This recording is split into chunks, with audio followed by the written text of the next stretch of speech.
So this will be a little ramble. I'm driving home.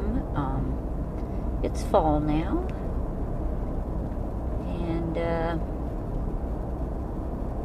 2 weeks ago, Charlie Kirk was assassinated. And my heart's just felt heavy. I didn't know the man. I watched some of his podcasts with various people, and without getting political,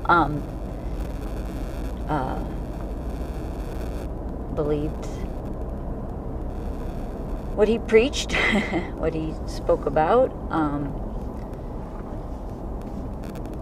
and just it's tragic that a young family, a wife and 2 little kids, is without a father now. So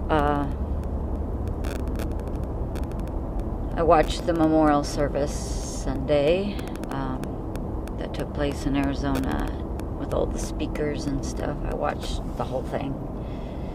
I turned it on. It ended up being an hour before it started because it was Arizona time. In Colorado,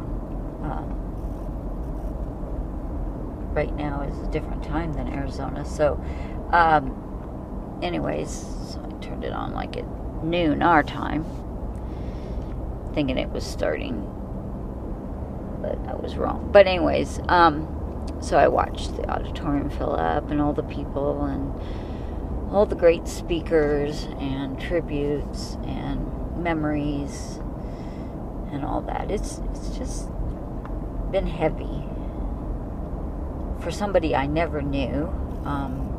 I did see the whole footage and kind of wished I didn't, but I mean, I think it's good in a way that I did. I think that's part of the shock value of what happened to him, seeing it, and it's hard to get it out of your head, but at the same point, you know what happened to him.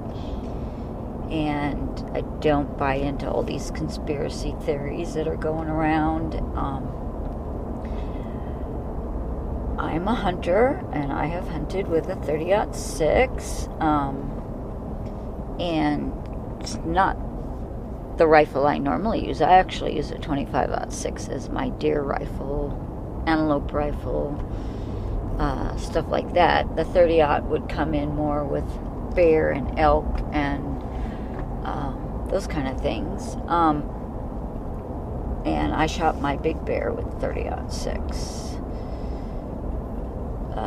So, you know, I know what that bullet does to a bear.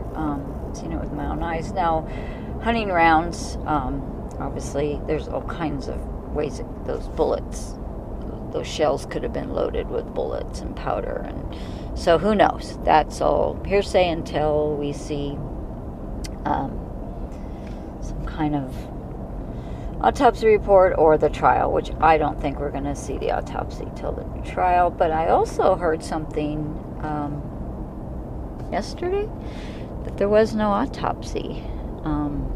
One of the groups I was on YouTube and catching up on a video of some things, new things on the case, it said there was no autopsy, that there is 911 video recording of there not being an autopsy. Now, that was the day of the shooting, and the surgeon in charge that saw Charlie when he got to the hospital signed the death certificate. So I get that there wasn't one there, but he was still in Utah for another 24 hours, and is before he flew back to Arizona. There definitely could have been an autopsy. It just wasn't done there. So I think I'm not reading too much into that right now. I think this case should have an autopsy, so we all know what was the trajectory, what was the path of the bullet in his body. I've heard a couple things that it went up into his skull, but I'm more prone to believe what I've heard most recent, which is that it went in and hit the spine and went down, and it even exploded his heart and took out a whole bunch of vertebrae. I'm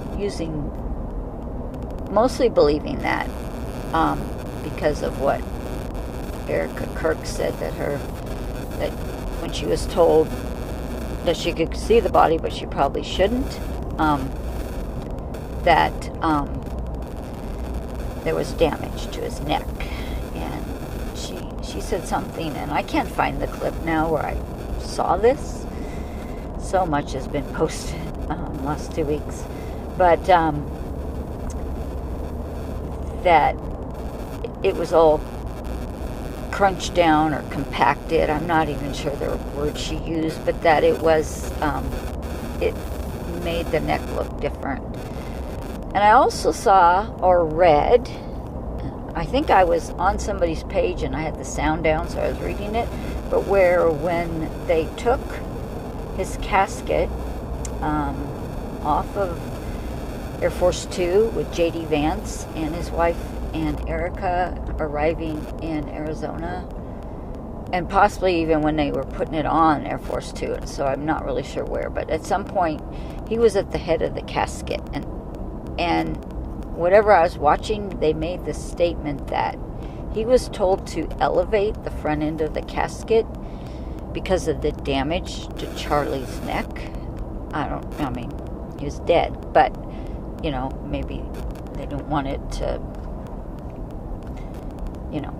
not fall off, but I don't know. But anyways, those two things are things I read, and so I do believe that the neck was severely damaged, especially in the second scenario, in either scenario with the 30-06. And it doesn't have to be an exit wound.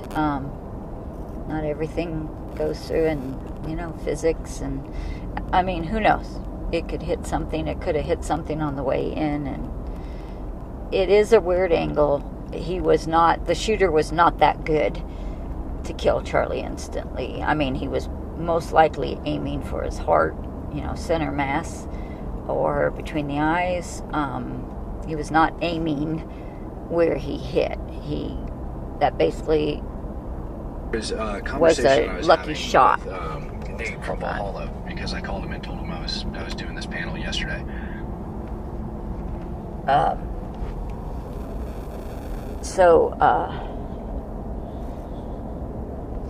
Sorry, I had a podcast on and it went off. I thought I lost it. So I've been so intrigued with this, and just really sad, and what our country's coming to. It just doesn't seem to get any better. So anyways, but I do know with bullets, they do weird things, and I've seen them hit shoulder blades and deer and change trajectory, not go out a straight line, so there's that. And I'm not saying I'm any more versed in that than what it does to big game animals, but I have seen some weird things with bullets. So anyways, I do feel like they got the shooter. I do think that's the weapon. Now, whatever the loads were, that remains to be seen. But I guess when I heard the news that there wasn't an autopsy done at the hospital prior to, I guess it would be after they pronounced him dead, but in the hospital. So what I heard was that there was not one done in the hospital.